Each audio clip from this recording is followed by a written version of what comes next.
Well, this is day number 6 on the road to 50. And I'll tell you, I'm excited for this day. It's a day that things have been going real great, and I appreciate all the things that the Lord has done and allowed to be done. Just want to come on just to tell everybody that no matter what your circumstance, your condition is, and no matter what you go through in life as you're aging, as you're getting older, always remember that it's up to you how you live your life to its fullest potential. Age can play in some part what a person can or can't do. Certain physical ailments can play a part of that. Certain conditions can play a part of that. But when you really press and you really make up in your mind that you really want to start to live the life that you've been given, sometimes you have to get beyond that age factor, get beyond those conditions, and still do what it is that you know you've always desired in your heart and what you've been born to do. One of the things that I am excited and I'm very proud about, and I take pride in, is that when I set a goal at one time in my life to make sure that there were certain things that I was going to achieve in life, in spite of having a father to raise me, watching my mother work long hours, and then we was always in church. I made up my mind that there were certain things that I was just going to make sure that I did better, and that I would be able to not only make my mother proud, but also take a certain pride about my life within itself.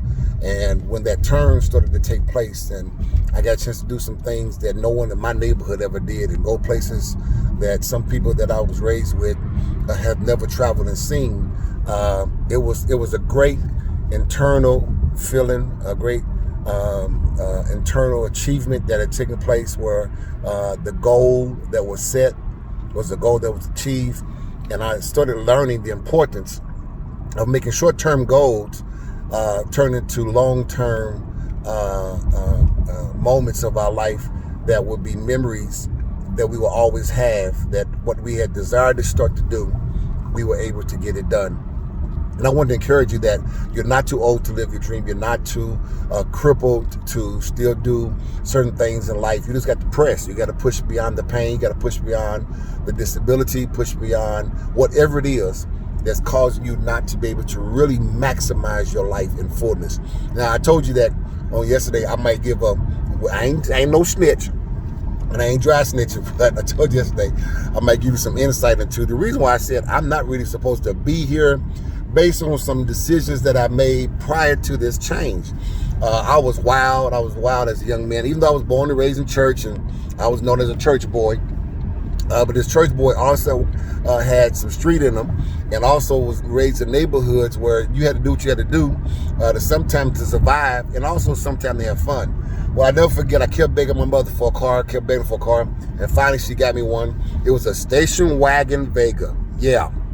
My very first car was a station wagon Vega. It was brown with brown paneling on the side. That's crazy. And on top of that, it was a stick shift. And I'm so glad to say that Sister Staten was able to be a blessing to me with that car. I love that car. Listen, when I got that car, I drove that car from the south side all the way over to Wildwood. At that time, we were still with my auntie.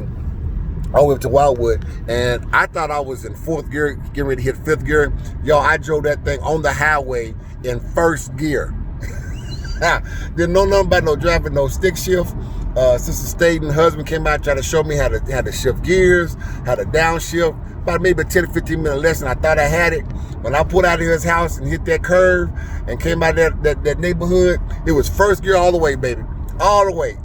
And I drove that car in 1st gear all the way home. It should have, something should have blew up, or something should have jammed or something, but it didn't. Well, long story short, I ended up taking to school, and man, I was a talker to school. Oh, Coleman got a car. And I told the band director, listen, we ain't riding the bus no more. All the head drummers is going to end up riding with me. So it was me, Sean Kane, Sly White, Brian Thompson, McKell McKinney, and a couple more other people that we had, and our equipment. We put all that in the station wagon, right? And boy, we went out there. I think we went to Star Spencer. We was playing at Star Spencer, And so we was trying to, it was either on our way out there or on our way back. We had got some pizza or something. And 23rd Circle, anyone living in Oklahoma City know that 23rd Circle back in the day was a death trap. If you had a good car, you had to have some skills to go around 23rd Circle back then. And here it is, we done came around that circle to the part where we're getting ready to try to get to Douglas Park. So that means to kind of go straight and go down it and get off on 10th Street to make it right. Well, for some reason, why a car in front of me ended up stopping. So I was like, okay, we got this. And y'all, we tried to get around that circle, and my car with all that weight would not go around the circle. It wasn't picking up enough speed. It was only going like a mile or something, maybe 2 miles, and found out it was too many of us in there and with all of our equipment. So all them jokers had to get out the car, push us around 23rd Circle, and jump in the car while the car was running and other cars was coming behind us. We weren't supposed to survive that. We were supposed to have been dead. D-E-A-D, dead, period. But we survived it. Because God knew that all of us had a future and all of us had a destiny. I'm glad to say that that whole crew, all of us are still alive. All of us have become successful in our own way, in our own manner.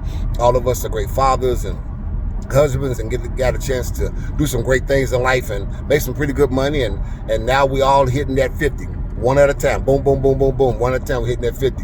And there's other stories I can tell you that even going to a game in Millwood wasn't supposed to make it there either.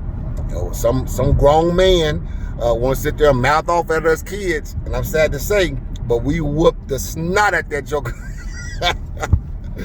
But the police ended up arresting me and a couple other ones. And the way we was acting the fool, shouldn't have made it. But God, seeing that we had a future. And I can go from one story to the next story to the next story. It was like my junior and senior year was like a secret death trap of every opportunity that death had to try to kill me or to kill my friends. It was coming at us. But I thank God that God spared us, and we have those stories that we shared, and we laugh and giggle about them now, just to know that God's hand had been on us even when we was fools and acting crazy and being very unseemly. But the Lord blessed us, and now, like I said, we all are grown, and we're one at a time hitting that 50. But I do appreciate all my friends and everyone that's been there for me and been there with me. Even my cousin Tobias.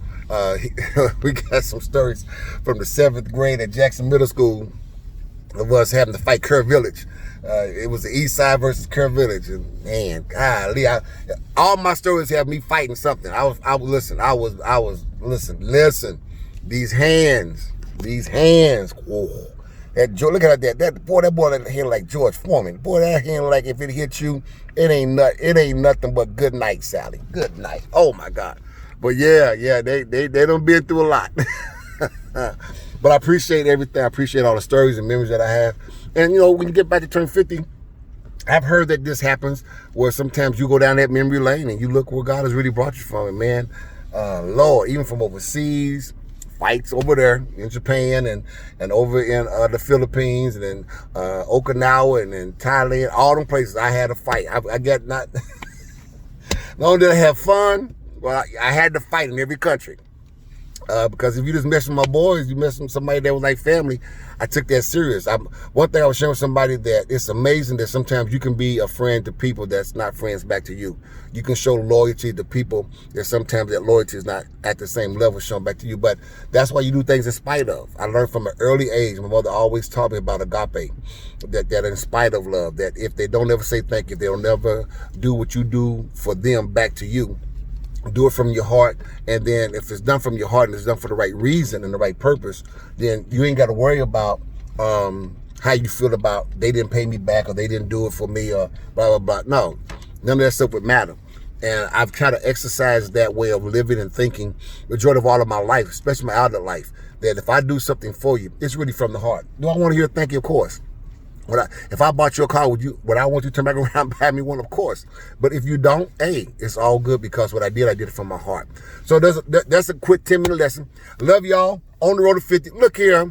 Today is June the 6th. Got 4 more days. Your boy will be big 50. You dig? And I'm excited about what God is doing. Holler at your boy. Send me some likes. Send me some encouraging words. And if you don't, Look, man, I'm on a high right now. I'm such on a high right now that I can encourage myself. Thank God God made my arms long enough not to only just throw that jab and that right cross and that left hook, but also to pat myself on the back. You did?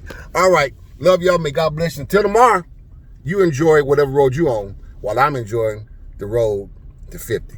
God bless.